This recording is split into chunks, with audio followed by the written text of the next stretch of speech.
Nicoletta e Chuck 3 con i miei collaboratori. Volevo parlarvi di costanza, perché con Daniele vi parlo di determinazione, di follia sana, con Gerardo di voglia di insegnare, con Linda di determinazione e di costanza, perché ci sono persone che hanno veramente una grande costanza, anche se tutti gli dicono sei pazzo, come un po' come Daniele. Tutte le persone che fanno qualcosa di particolare, di nuovo, all'inizio vengono un po' osteggiate.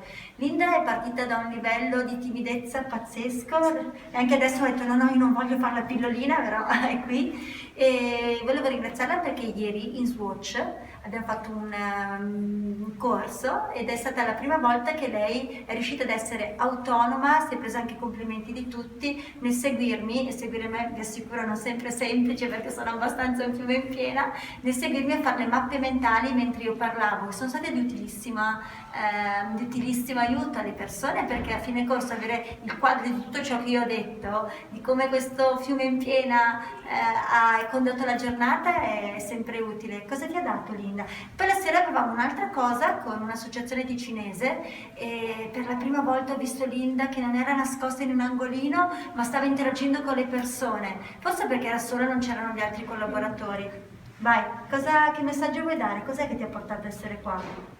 Mi ha dato, tantissima gratitudine, veramente, tantissima. Poi è sempre bellissimo vedere la luce negli occhi delle persone quando gli dai nuovi strumenti,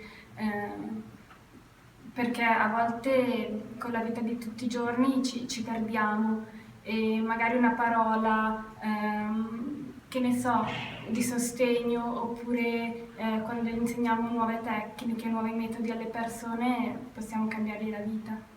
Poi sta alla persona a scegliere di continuare a proseguire, ad utilizzare appunto con costanza queste cose. E la cosa importante è che quando noto che una cosa funziona diventa naturale avere la voglia di continuare ed utilizzare.